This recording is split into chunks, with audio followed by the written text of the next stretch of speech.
I bear witness that there is no God, there is no deity deserved to be worshipped but Allah subhanahu wa ta'ala. And I bear witness and testify that Muhammad sallallahu alayhi wa sallam, Muhammad bin Abdullah, is his prophet and his messenger. Brothers and sisters in the Islam, Allah has said in the Holy Quran, وَقَضَى رَبُّكَ أَلَّا تَعْبُدُوا إِلَّا إِيَّاهُ وَبِالْوَالِدَيْنِ إِحْسَانًا. This is the verses of the Holy Quran. Allah has said in the Holy Quran that Allah has decreed that no one should be worshipped but Allah subhanahu wa ta'ala. No matter what, the only thing should be worshipped is Allah subhanahu wa ta'ala. If you worship something else, we call it shirk, then you become kafir, and then the penalty of that is to go to hellfire. And next to that, Allah has said, وَبِالْوَالِدَيْنِ إِحْسَانًا. We should be nice to our parents. Parents, be it the father or the mother. We should be very nice to them. We should honor them. We should glorify them. And some ulama ul-lugha, they say that when somebody say ihsan, the real translation or interpretation of ihsan is to give good to someone without expecting anything in return. We don't call it payback. Subhanallah, if your mom can conceive for you 9 months, you are in her stomach. You don't have a pay for that. But you try to be nice to them when they reach to that age, because when you were infant, when you were in their stomach, when you were in their womb, in your mom's womb, she had all the power to suffocate you and kill you, or take one tablet and that will be the end of you. So you're not going to come to this world. But because of the love, parental love, that's why you are here. The father sacrificing his time, his energy to work hard to make sure to take care of you, take care of the family, so you can be a good man. Then when you get big, oh, my dad is giving me hard time. Every time he's calling me for money. Oh, my mom giving, oh, this woman here, she's giving people hard time. So Allah has said we should not do that. That was just like an introduction. But the main thing we're trying to discuss here today, what can you and myself do after the demise of our parents? When your father passed away and your mother passed away, what should you do? That is what we're going to talk about today. But I just decided to mention that ayah, that it is our obligation to be nice to our parents when they are alive. But this topic today, what can we do after they die? Is there something that we need to do for our parents, even they are not living no more? That is why we're trying to discuss here today. Whatever we say, may Allah guide our to the straight path. And this khutbah today, inshallah, is directed to 3 categories of people. The category number 1, if you are one of those people that were disobedient to their parents when they were alive, every time you're making your parents to feel sad, you disobey them. When they tell you it's white, you will say no, it's black. When they say, my son, you need to do this, you say no, daddy giving people hard time, I'm not going to do this. Daddy, the food business, my son, the food business is hard. So please, I want $50 today so we can buy 1 bag of rice. You say, oh no, this woman, America here, people working hard, he's giving people hard time. And then out of nowhere, Allah took that old man or old woman away. What can you do? I have a good news for you. The second, the person who it was shortcoming. One time he used to show face to his parents. One time he would take the flight, he would go, but his parents barely see him. He used to do little things, but he was not doing it because Allah bestowed his blessing on you. Alhamdulillah, you're living in the best place. It might not necessarily be in America or something, it can be in Africa, but Allah opened his wisdom, His blessing on you. You have 1, 2 $1 or $2, $3, you can able to make it for yourself. And for some reason, if your parents ask you, you will give them, like if you get $3, you will give them, sometimes you will give them $1, sometimes you give them 50 cents, this woman, she giving people hard time. I got family to take care of. You'll be grumbling and something like that. If this is what you were doing when your parents were alive, and then for some reason Allah took them away, I have a good news for you. The third one, if you are blessed to be a wonderful child who was nice to his parents when they were alive, as soon as they cry for anything, you will take everything and give it to them. Whatever you're able to do, it's not necessarily material, but you are there for them. Even if they want water, when you're there, you get up, you get in the water. If they want clothes, you have the chance, buy clothes and give it to them. If you are one of those people, I also have a good news for you. Whatever we say, may Allah guide us to spread.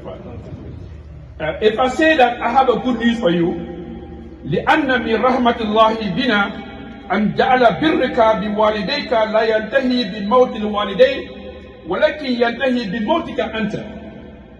One of the blessings Allah did for us as a Muslim or as a human, that to be nice to your parent is not something that can able to finish. It can't stop because your parents died. That's one of the good things Allah did for us. That's why I say I have a good news for you.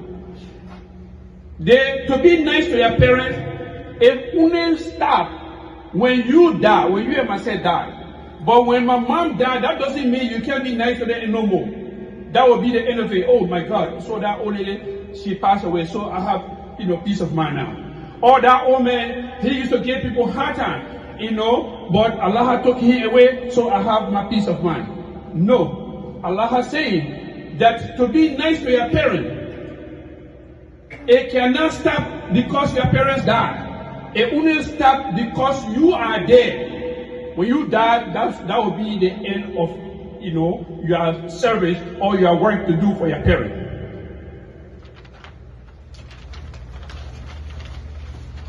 Brothers and sisters, why I say that we have two ways of being nice to your parents. You can be nice to them when they are alive, and you can be nice to them when they are dead. But our Islam teaching telling us that to be nice to them after they die, that is the most glorious, that's the most important one, more than when you're nice to them when they are alive. Why it is like that? It is like that because when you're nice to your parents when they are still alive, probably you might do it for show off. You might do it so that people that live in the neighborhood will say, oh yeah, Muhammad was very nice to his parents. That can happen. It might not.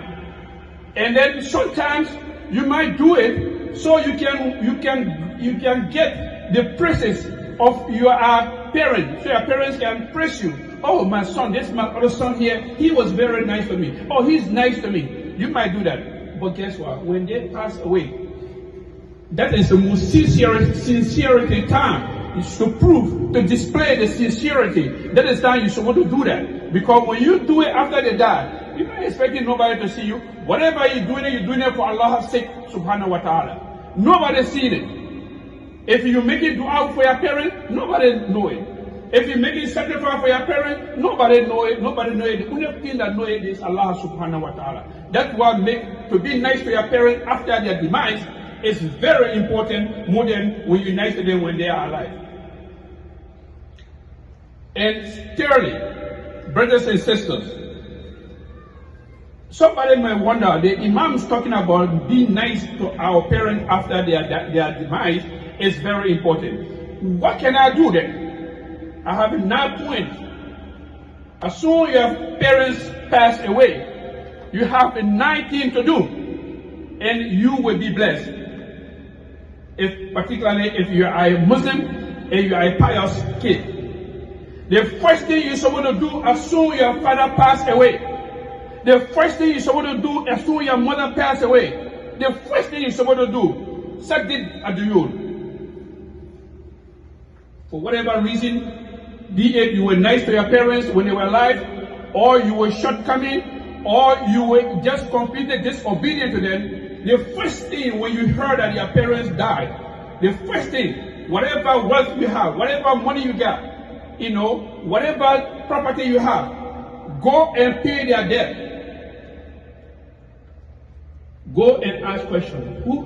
That's what Rasul Sallallahu used to do. As soon as they bring the body, he will ask the congregation, is anybody owing this man owing anybody money or something? If somebody say no, he said he will not pray on the body until somebody somebody volunteer that yes, I will pay for this person. So if you know your father will owe you somebody, your father and Mr. Brown, they were having transaction, and for some reason he died and he will owe this man, go and pay. That's the first thing you're supposed to do. Because all the good deeds human beings do, it will not go 1 inch up your head after you die, unless whosoever you owe is paid. So you make sure you pay whatever money your parents pay. That's the first thing you do for them. They can be that they make a hajj 1 million times. They can be they do whatever good thing they do, but so long they are owing people, you have to pay.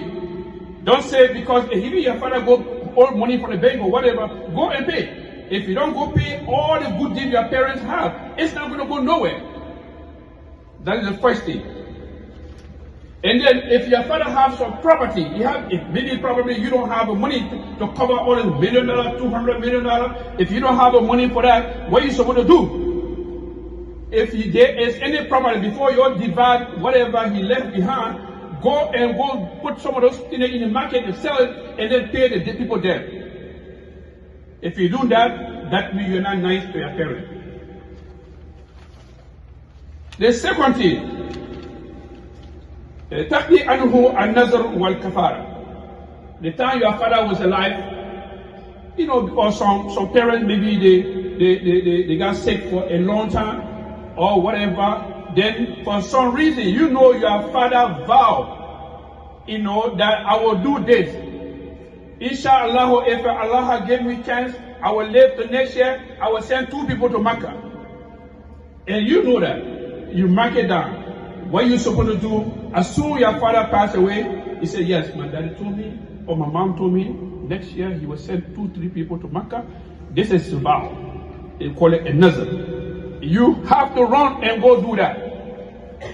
If you do that, that means you were nice to your parents after their demise.